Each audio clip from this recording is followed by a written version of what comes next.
umugabo n'umugore baraganiriye mbere yo kuryama.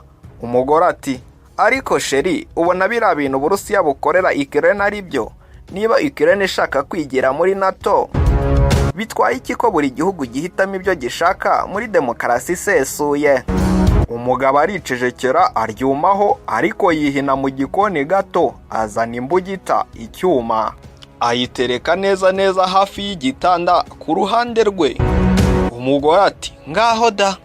Atese koko sheri, urumva waryama ufite imbugita ku ruhande rwawe? Ati ubwo koko urashaka kunkorera ibiki? Umugabo ati ubwo ntureba, ryama ntacyo ngutwara. Umugore araritsira ati reka subiza iyo mbugita mu gikoni. Umugabo ati urabona ko nawe utanyizera ndi umugabo wawe? Ati koko urumva nagutema? Ati none uragira ngo Uburusiya bujye hariya bwiryamire bwizere ko ntacyo bitwaye? Umugabo ati uko utanyizera ndaranye icyuma, ni nako Uburusiya butakizera umutekano wabwo mu gihe umuturanyi wabwo Ukraine yabigiye mu muryango wa OTAN, umuryango ushinzwe gutabarana mu bya gisirikare urimo n'umwanzi ukomeye wabo Leta Zunze Ubumwe za Amerika. Ati iyo niyo mpamvu nyamukuru rero Uburusiya bwasoje intambara kuri Ukraine. Ati ubwo urumva babaziza ubusa? Mu nama n'abanyamakuru buri wese yari yatumiwe mu ibanga rikomeye cyane, bikaba bitanazwi neza aho iyo nama yabereye, ariko ikizwi cyo nuko yabereye mu murwa mukuru Kiev. Perezida wa Ukraine Volodymyr Zelensky yari yambaye ijakete n'umupira wa t-shirt bisa neza n'ibyo amaze igihe agaragaramo muri iki gihe cy'intambara, imyenda ifite ibara rya gisirikare. Yari yicaye imbere y'abanyamakuru bameze nk'abantu bari kujya inama nawe, kubera yuko nta mwanya munini wari uri hagati y'abanyamakuru na perezida. Impande ye hari hahagaze abarinzi be bafite imbunda za machine guns. Hari kandi ikikango cyinshi cyane cyuko Abarusiya bashobora kuhagera isaha n'isaha bakamwivugana. Inyubako yari izengurukijwe imifuka y'imicanga nk'uburyo bwo kuba barinda ibisasu byaterwa n'Abarusiya. Mu muryango hari abasirikare batunze iminwa y'imbunda, aho bakeka ko umwanzi ashobora kuba yaturuka. Kugira ngo aba banyamakuru babashe gukorana ikiganiro na perezida, babanje gukoreshwa urugendo rurerure mu modoka zari zateguwe neza. Aho zanyuraga hose zarasakwaga ku mabariyeri acunzwe neza n'abasirikare ba Ukraine. Imihanda imwe n'imwe ubu ngubu muri Ukraine ntabwo kiri nyabagendwa, kubera yuko yujujwemo ibyuma na bimwe bishobora gutinza ibifaru by'Abarusiya. Izi modoka zinjiriye ku marembo y'inyuma aho Perezida Volodymyr Zelensky wa Ukraine ari ubu ngubu.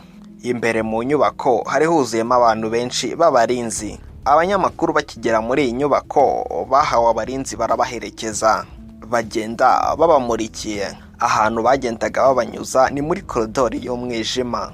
Ni ahantu hijimye cyane ku buryo utashobora kureba imbere yawe. Intambwe ku yindi habaga hari umusirikare. Muri iyi nama Perezida Volodymyr Zelensky yashimiye abaturage b'igihugu cye kubwo bwitange bakomeje kugaragaza barwana ku gihugu cyabo.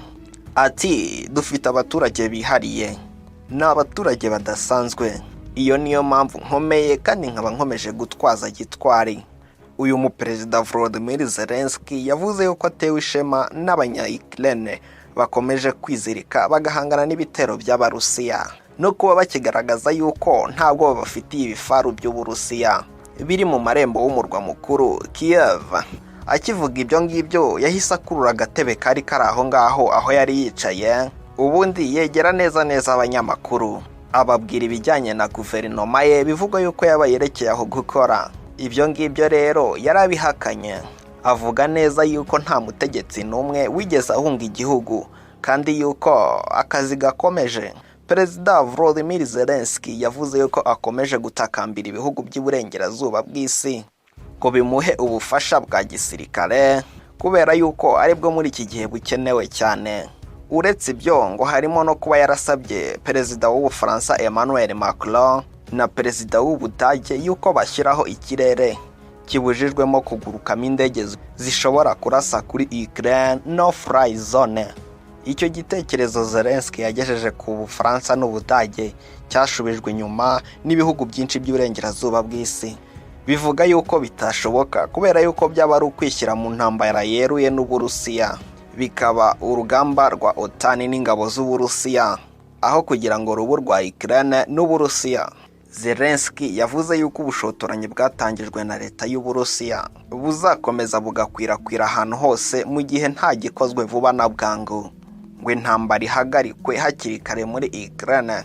Bwana Zelensky yemeza yuko ubutegetsi bwa Moscow bushobora gukomeza bukagukira mu bindi bihugu byo mu burengerazuba bw'isi, rukaba bwakubaka urukuta nka rumwe rwa Berlin rwo mu ntambara y'ubutita. Perezida Volodymyr Zelensky yashimiye abanyamakuru kuba baje kugirana nawe ikiganiro, ati ni byiza kuba mwaje mukemera kurebana nanjye amaso ku maso, ati uburyo turi gutegura uburinzi bwose ku murwa mukuru muri kubibona. Yakomeje kandi avuga yuko ari gukora ibishoboka byose kugira ngo intambara ibe yarangira biciye mu biganiro. Ibyo ngibyo ngo biri gutuma asinzira amasaha 3 gusa mu ijoro. Yabwiye kandi itangazamakuru yuko ashaka ibiganiro na perezida w'Uburusiya Vladimir Putin. Ati ntago nshaka kuvugana na perezida Vladimir Putin gusa, ati ahubwo nshaka ko tugirana ibiganiro birambuye.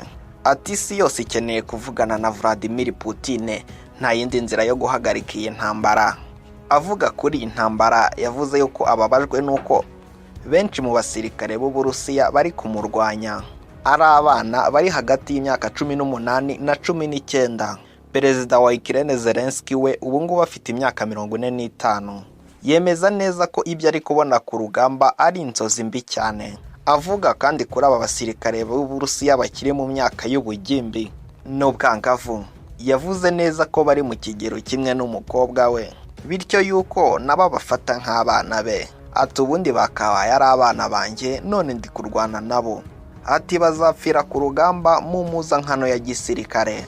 Ati kubera imyanzuro yafashwe n'abagabo bambaye za costume.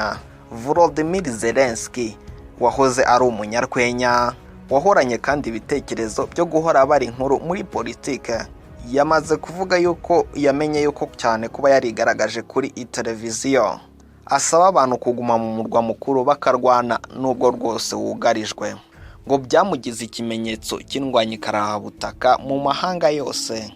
Bwana Volodymyr Zelensky yemeza yuko ibyo ngibyo byafashije Ukraine cyane.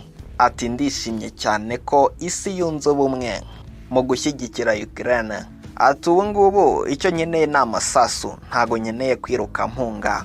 Ibyo ngibyo yabivuze asubiza ikibazo kivuga yuko leta zunze ubumwe zaba zarashatse kumucikisha ariko we akabyanga akaguma mu gihugu cye agafatanya n'ingabo ze kurwana. Akiri kuri iyi ngingo kandi yahise avuga no kuri Israel. Ubundi agira icyo avuga kuri minisitiri w'intebe w'icyo gihugu witwa Naftali Bennett, wanze kwerura ngo ashyigikire Ukraine atera umugongo w'Uburusiya. Bwana Naftali Bennett, minisitiri w'intebe wa Israel, yasaranganyije ibitekerezo by'igihugu cye yanga kwamaganira kure Uburusiya. Uyu mugabo ngo hari intwaro zimwe na zimwe zakorewe muri Israel yanze kohereza muri Ukraine. Volodymyr Zelensky nawe ni umuyahudi kubera yuko ababyeyi be bakomoka muri Yudeya. Muri iyi nama yagiranye n'abanyamakuru yavuze yuko muri iki cyumweru misile y'Abarusiya yahitanye abasivile 5 ubwo yari itewe ahantu hari urwibutso rw'abayahudi bakorewe jenoside ruri i Kiev. Iyi misile ngo yari igambiriye umunara wa televiziyo. Zelensky kandi avuga yuko yatewe ishema n'amashusho yabonye y'abantu bari gusengera ku rukuta rw'amagana rwa Western Wall cyangwa se Mur de Lamentation ruri i Yerusalemu. Aba bantu ngo bari barimo basengera Ukraine bifubitse amabendera y'iki gihugu cya Ukraine. Yavuze yuko we yatekerezaga ko ibi ngibi ari ibihe by'ingenzi cyane kuri guverinoma ya Israel kuba yagaragaza yuko ishyigikiye Ukraine. Ati buri kintu cyose gisuzumirwa mu bihe nk'ibi ngibi bikomeye. Reka abaye naha dusoreje. Niba ushaka gukomeza gukurikirana amakuru y'ibiri kubera muri iyi ntambara ya Ukraine n'Uburusiya, kanda subscribe hano kuri no channel ya CC Free TV. Nge wumvaga nk'ibisanzwe nari Kalisa Sisi, dusubire mu kanya.